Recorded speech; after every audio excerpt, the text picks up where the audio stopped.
గ్రామం అయితే పూర్వం నుంచి అదే గ్రామంలో మేము ఉన్నాం. అయితే మా తాతయ్య గారు పూర్వం నుంచి వ్యవసాయ కుటుంబం. ఆయన వ్యవసాయం చేస్తూ ఉండేవారు. ఆయన కష్టపడి ఒక 15 ఎకరాల భూమి సంపాదించారు. అయితే మా తాతయ్య గారికి 3 సంతానం. మా పెద్దనాన్నగారు, మా నాన్నగారు, మా చిన్నాన్నగారు. అయితే మా నాన్నగారు కొంచెం చదువుకున్నారు. మా పెద్దనాన్న చిన్నాన్నగారు పెద్ద చదువుకోలేదు. అంచేత వారిద్దరూ వ్యవసాయం చేస్తూ ఉండేవారు. మా నాన్నగారు చదువుకున్నారు కాబట్టి ఆయనకి ఇంక వ్యవసాయం ఎందుకు అని చెప్పి నీడపట్టు పని అయితే బాగుంటుందని మా నాన్నగారికి టైలరింగ్ నేర్పించారు. మా నాన్నగారు టైలరింగ్ చేస్తూ ఉండేవారు. పెద్దనాన్నగారు చిన్నాన్నగారు వ్యవసాయం చేస్తూ ఉండేవారు. ఇలా ఉంటూ ఉండగా మరి మా పెద్దనాన్నగారికి 2 అబ్బాయిలు, మేమిద్దరు అబ్బాయిలు, మా చిన్నాన్నకు మాత్రం 3 అమ్మాయిలు. మేమందరం ఒకే ఇంట్లో ఉమ్మడి కుటుంబంగా అందరం కూడా ఒకే ఇంట్లో ఉండేవాళ్ళం. అయితే పూర్వం నుంచి మా పితరుల పారంపర్యాచార ప్రకారంగా వచ్చినటువంటి భక్తిలోనే మేమందరం కొనసాగుతూ ఉండేవారు. మా గ్రామ దేవత నూకాలమ్మ అనేటువంటి అమ్మవారు మరి ఆ కార్యక్రమాలు వచ్చినప్పుడు అవన్నీ కూడా జరిగిస్తూ ఉండేవారు. అలాగే మా వీధి వెల్లవేల్పు గౌరీదేవి సంవత్సరం అట్ల తద్ది వచ్చినప్పుడు ఆ గౌరీదేవిని పుట్టింటికి అని చెప్పి మా వీధిలో నిలపడం, 4 రోజుల పాటు సంబరాలు చేయటం, 4 రోజుల తర్వాత నిమజ్జన కార్యక్రమంలో దేవతామూర్తులు వేషాలు ధరించి ఊరంతా ఊరేగించి మరి నిమజ్జనం చేసేవాళ్ళం. అలా ఉన్నప్పుడు నేను రాముడు వేషం వేసేవాడిని, మా తమ్ముడు లక్ష్మణుడు వేషం వేసేవాడు. మేము శూర్పణఖతో బాణాలు పట్టుకుని ఆడాలన్నమాట. రోజంతా ఆడి అలా ఊరేగించుకుంటూ నిమజ్జన కార్యక్రమం చేస్తూ ఉండేవాళ్ళు. ఇలా ఆ భక్తిలో కొనసాగుతూ ఉండగా మరి మా నాన్నగారు టైలరింగ్ చేస్తున్నారు, పెద్దనాన్న చిన్నాన్న వ్యవసాయం చేస్తున్నాడు. మాకు వ్యవసాయం ఉంది, అలాగే పాడి పశువులు ఉన్నాయి. అలాగే ఇంట్లో పాడి వలన ఆదాయం కలుగుతుంది, వ్యవసాయం వల్ల కూడా ఆదాయం కలుగుతుంది. అన్ని విధాలు అన్నీ బాగానే ఉన్నాయి. ఇలా ఉండగా మా నాన్నగారికి స్నేహితుల ద్వారా పేకాట అనేటువంటి ఒక వ్యసనం అలవాటైంది. ₹1 ప్రారంభించిన ఆ పేకాట ఒక రాత్రి 20,000 30,000 పోగొట్టుకునే స్థాయికి మా నాన్నగారు అందులో బాగా ఎదిగిపోయారు. అది ఎవరికి తెలియదు, ఆయన రహస్యంగానే దాన్ని కొనసాగిస్తూ ఉన్నారు. మా తాతయ్య అడిగేవారు, వాడు డబ్బులు ఇస్తున్నాడా ఇంట్లో అంటే, మా నాన్నమ్మ ఏం చెప్పేదంటే, ఇస్తున్నాడు, నేను ఇంట్లో పై ఖర్చు పెడుతున్నానని చెప్పి మా నాన్నమ్మ వెనకేసుకుంటూ వస్తూ ఉండేవారు. ఎందుకంటే ఒక 20 గేదెలు ఉండేవి, వాటి ద్వారా వచ్చే పాడి మరి ఇంట్లో పై ఖర్చు పెడుతూ మా నాన్నగారు ఇస్తున్నారని చెప్పి మా నాన్నమ్మ మా తాతయ్యతో చెప్తూ ఉండేది. అలాగున్న మా నాన్నగారికి మా నాన్నమ్మ సపోర్ట్ వల్ల ఇక ఆయన సంపాదన ఆయన ఖర్చులకే సరిపోతూ ఉండేది. ఇలా పేకాట్లో చాలా ఎదిగిపోయారు. ఆయన ఒక రాత్రిలోనే వేలాది రూపాయలు స్థాయికి వెళ్ళిపోయారు. పెద్ద జమీందారులతో పేకాట ఆడడం ప్రారంభించారు. ఇలా రోజులు గడుస్తూ ఉండగా మరి మా నాన్నగారు చాలా భక్తి చేసేవారు.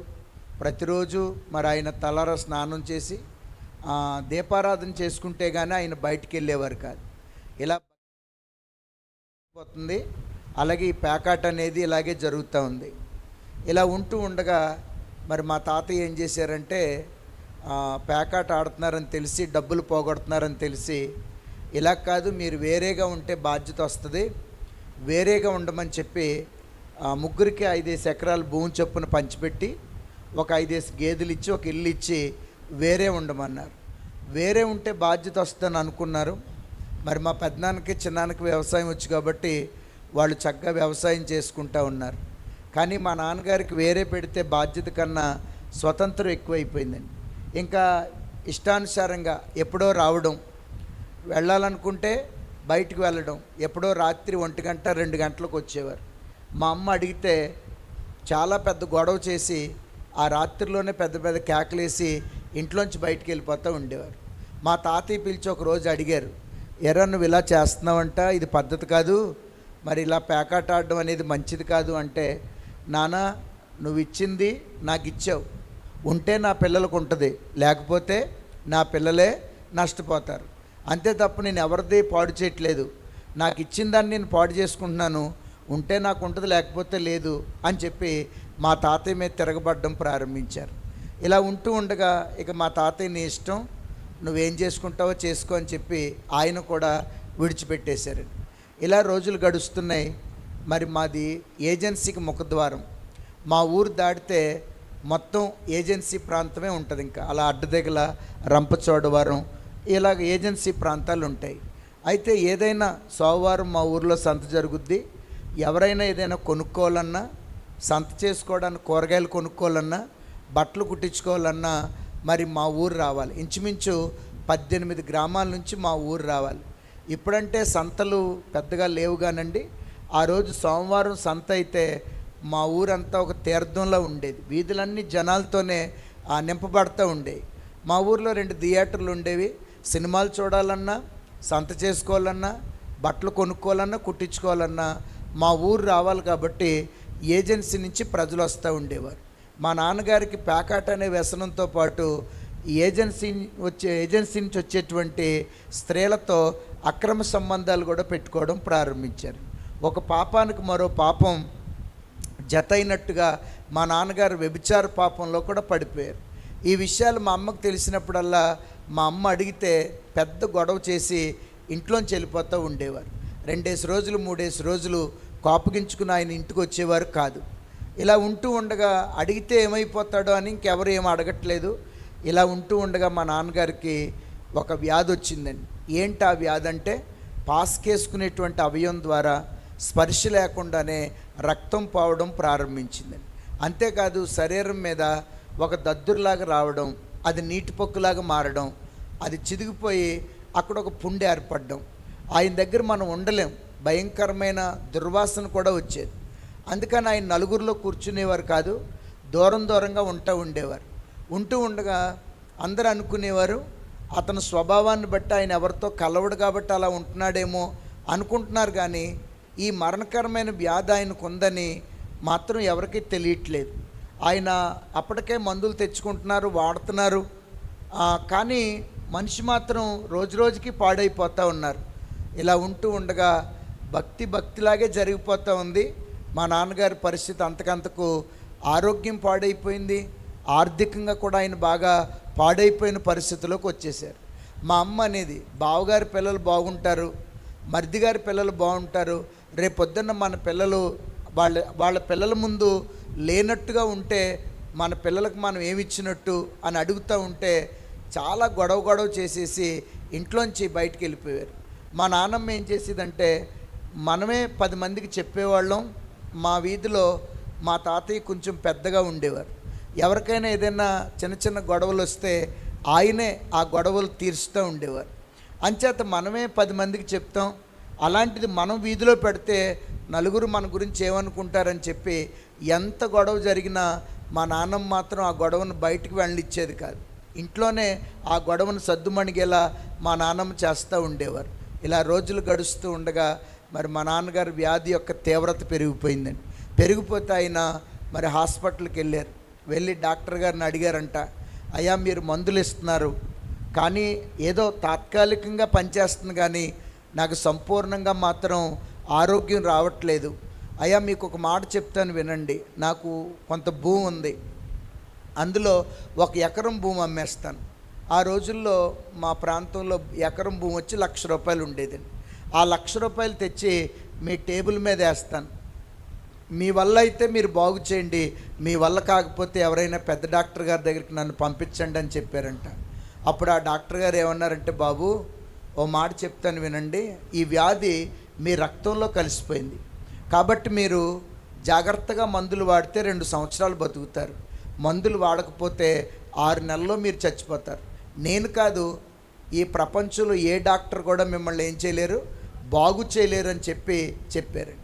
ఇంకా హాస్పిటల్ నుంచి బయటికి వచ్చిన తర్వాత మా నాన్నగారికి వచ్చిన ఆలోచన ఏంటంటే, ఇంట్లో నెమ్మది లేదు, ఒంట్లో చూస్తే ఆరోగ్యం లేదు, ఇలా రోజు చచ్చి బ్రతికే బ్రతుకు నాకు వద్దు, ఒకసారి ఏమైపోవాలి, నేను చచ్చిపోవాలనుకున్నారు. ఇంకా ఒకసారి చచ్చిపోవాలనుకుని మరి పొలానికి కొట్టేటువంటి ఎండోసల్ఫాన్ అనేటువంటి పురుగుల మందు తీసుకున్నారండి. తీసుకుని అది పట్టుకుని ఇంటికి వచ్చేసారు. ఇంటికి వచ్చిన తర్వాత పగలు తాగితే అలరైపోతాం. ఎందుకంటే మా వీధి పేరు, మా ఇంటి పేరు ఒకటే. మా చింతాతలు పెద్దాతలు అందరూ ఇలా కుటుంబాలు కలిస్తే ఒక 30-40 కుటుంబాలు అంతా ఒకే చోట ఉంటాం. కాబట్టి పగలు తాగితే బ్రతికినా చచ్చిపోయినా అలరలర అయిపోతాం. కాబట్టి ఎలాగైనా కొంచెం సాయంత్రం వరకు ఓపిక పట్టి టైలరింగ్ షాప్లోకి వెళ్ళి నాకు పనుందని చెప్పి, మరి నేను మందు తాగి చచ్చిపోతే ఇక రాత్రి షాపులో చచ్చిపోతాను, తెల్లారేసరికి నేను చనిపోయిన సంగతి వాళ్ళకి తెలుస్తుందని చెప్పి అనుకుంటున్నారండి. సరే, చచ్చిపోవడం అంటే ఓకే, మరి సాయంత్రం వరకు ఆగాలంటే ఎలాగా? సాయంత్రం వరకు ఆగడం ఎలాగా? సమయం ఎలా ఖర్చు అవుద్ది? త్వరగా సాయంత్రం అయితే బాగుండు అని అనుకుంటున్నారంట. ఈలోపుగా ప్రేరేపణ ఏంటి? చచ్చిపోయేవాడివి సాయంత్రం వరకు ఎందుకు? చచ్చిపోవాలనుకున్న వాడివి మామిడి తోటలోకి వెళ్ళి తాగి చచ్చిపోవచ్చు కదా, లేకపోతే పొలం కొట్టుకెళ్ళి తాగి చచ్చిపోవచ్చు కదా అని ప్రేరేపణ వస్తుందంట. మా నాన్నగారు స్నేహితుడు ఒక ఆయన ప్యాకాట్లో అప్పులైపోయండి, మాకు 18 కిలోమీటర్ల దూరంలో గంగవరం అని చెప్పి ఒక ఏజెన్సీ ప్రాంతం ఉంటుంది. అక్కడ ఆయన దుంప తోటలు వేసేవాడు. ఆ తోటలో పురుగుల మందు తాగి చచ్చిపోయాడు. ఆయన ఎక్కడికో వెళ్ళాడు, వస్తాడు అనుకుంటున్నారు, కానీ ఆయన 4-5 రోజుల వరకు ఎక్కడికి వెళ్ళాడో తెలియలేదు. మొత్తం మీద ఈయన చనిపోయాడని సంగతి 4-5 రోజుల తర్వాత తెలిసింది. శరీరం అంతా కుళ్ళిపోయి మీదపడి ఆడవడానికి కూడా లేకుండా మరి ఆ బాడీ అంతా పాడైపోయింది. అలాగే నేను అనాథ శవాన్ని కాకూడదు, కాబట్టి చచ్చిపోతాను, కానీ నా వాళ్ళందరికీ తెలిసేలాగా, నేను చచ్చిపోయిన తర్వాత వాళ్ళకి వెంటనే దొరికేలాగా నేను చచ్చిపోవాలని చెప్పి అనుకున్నారు. అయితే సమయం సాయంత్రం త్వరగా అయిపోతే బాగుండని చెప్పి ఎలా సమయం ఖర్చు పెట్టాలని సినిమాకి వెళ్తే, మ్యాట్నీ సినిమాకి వెళ్తే 4 గంటలకు విడిచిపెడతారు. 1 గంట అటు ఇటు తిరిగి ఇంటికి వచ్చి భోజనం చేసేసి షాపులోకి వెళ్ళి మందు తాగి చచ్చిపోదాం అనుకున్నారు. మా ఊర్లో 2 థియేటర్లు ఉంటాయని చెప్పానండి, వెంకటేశ్వర, శాంతి అని. వెంకటేశ్వర అనే థియేటర్ ఇప్పుడు లేదు, పడగొట్టేశారు. అది గోపీకృష్ణ అని మార్చారు దాని పేరు. ఆ థియేటర్ దగ్గరికి వెళ్ళి మరి సినిమాకి వెళ్దామనే లోపు వాళ్ళు అన్నారంట, ఇంకా మార్నింగ్ షో అవ్వలేదండి, 10 నిమిషాలు టైం ఉంది అని చెప్పారండి. సరే, ఈ 10 నిమిషాలు ఎక్కడికి వెళ్ళిపోతాంలే అని చెప్పి ఆ సినిమా హాల్ గోడ దగ్గర నిలబడి ఆలోచించుకుంటున్నారంట. నేను ఇన్ని రకాలుగా భక్తి చేశాను కదా, నేను ఇంతమందిని ఆరాధించాను, ఇంతమందిని కొలిచాను, నేను ఎంతో సేవ చేశాను కదా, నాకు మరి ఆస్తిపాస్తులు వద్దు, వెండి బంగారాలు వద్దు, నా పిల్లలు చిన్నపిల్లలు నాకు ప్రాణభిక్ష పెడితే వాళ్ళకి ఏదైనా దారి అయ్యే వరకు నాకు ప్రాణభిక్ష పెట్టమని అందరినీ పేరు పేరున అడిగారటండి. ఎవరు సమాధానం చెప్పట్లేదు. చెప్పకపోతే మా నాన్నగారు ఏం చేశారంటే ఆ గోడ దగ్గర నిలబడి అలా ఆలోచిస్తూ ఉన్నారంట. నేను ఎందుకు చచ్చిపోవాలి ఇప్పుడు అర్ధాంతరంగా, నాకెందుకు ఇలాంటి పరిస్థితి వచ్చింది అని ఆలోచిస్తూ ఉండగా ఆ సినిమా హాల్ ఎదురుగా జగ్గంపేట గోకవరం రోడ్డు ఉంటుందండి. ఆ రోడ్డుకి అవతల వైపుగా ఇంత దిమ్మ కట్టి ఎవరో సిలువ పెట్టించారు. అది ఇప్పుడు కూడా ఉంది ఆ సిలువ. అయితే ఈ గోడ దగ్గర ఉన్న ఆయనకి ఆ సిలువ కనబడతా ఉందంట. కనబడతా ఉంటే మా నాన్నగారు అనుకుంటున్నారంట, యేసు ప్రభువా, నువ్వు నిజమైన దేవుడు అని అందరూ అంటారు, నేను ఎప్పుడు నిన్ను పిలవలేదు, కొలవలేదు, కానీ నేను ఇప్పుడు చచ్చిపోవడానికి 2-3 గంటల చేరువలో ఉన్నాను. నిజంగా నువ్వు దేవుడు అయితే నాకేమైనా సహాయపడగలవా అని అడిగారట మనసులో. అలా అడిగేసరికి నమ్మండి, 2 గాయాలతో ఉన్న చేతులు సిలువలోంచి ఇలా బయటకు వచ్చినాయి అటండి. బయటకు వచ్చి హల్లెలూయా ఇలా బయటకు వచ్చి నా దగ్గరికి రాని ఇలా పిలిచినాయి అటండి.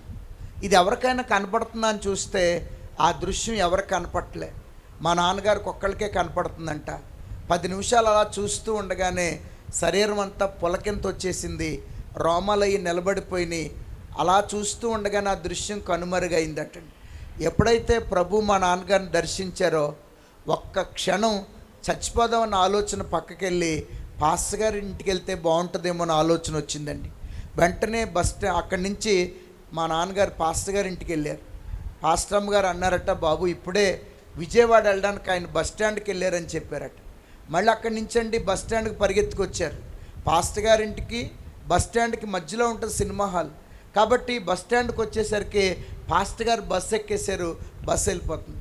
సరే, బస్సు కదిలిపోయింది, ఇంకెందుకులే సినిమాకి వెళ్ళిపోదామని ఇలా వెనక్కి తిరగబోతున్నారు.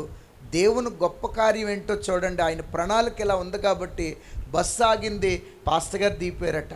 గబగబా వెళ్ళి అదేమంటే దిగిపోయారంటే, బాబు ఇది గోకవరం వరకేనంట, దీని వెనకాల అడ్డదగల నుంచి డైరెక్ట్ కాంప్లెక్స్కి వెళ్ళే బస్సు ఉంటుంది, నేను ఈ బస్సు ఎక్కితే గోకవరంలో దిగాలి, మళ్ళీ ఇక్కడి నుంచి నేను మళ్ళీ గోకవరం బస్ స్టాండ్కి ఎక్కాలి, గోకవరం బస్ స్టాండ్ నుంచి మళ్ళీ రాజమండ్రి కాంప్లెక్స్కి రావాలి, 3 బస్సులు మారాలయ్యా, వెనకాల అడ్డదగల నుంచి వచ్చే బస్సు ఎక్కితే నాకు డైరెక్ట్ కాంప్లెక్స్కి వెళ్తుంది, కాబట్టి అక్కడి నుంచి నాకు విజయవాడ బస్సులు ఉంటే అందుకే దిగిపోయాను అని మీరు ఎప్పుడు నాతో మాట్లాడలేదు, ఈరోజు కొత్తగా నన్ను ఎందుకు పలకరించారని అడిగారంట. అడిగితే అయ్యా నా పరిస్థితి ఇలా ఉందన్నప్పుడు వారు విజయవాడ ప్రయాణాన్ని ఆపుకుని వారింటికి తీసుకెళ్ళి మా నాన్నగారికి ప్రార్థన చేసండి, ఒక బైబిలు ఒక కొబ్బరి నూనె సీసా ఇచ్చారండి ప్రార్థన చేసి, కొన్ని దేవుని మాటలు చెప్పారు. ఇంక ఇంటికి వచ్చిన తర్వాత ప్రార్థన చేసుకోవడం, బైబిల్ చదవడం ప్రారంభించారు, మందిరానికి వెళ్ళడం కూడా ప్రారంభించారు.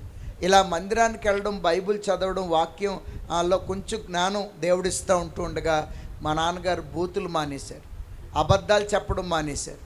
ఆయన ఉత్తినే అబద్ధాలు ఆడేవారు. ఎందుకంటే ప్యాకాట్కి వెళ్ళడం, లేదు నేను పలానా ఫ్రెండ్ ఇంటికి వెళ్ళానని, లేకపోతే పలానా రాజమండ్రి ఖరీదుకి వెళ్ళానని ఇలా చెప్పేవారు, అబద్ధాలు మానేశారు.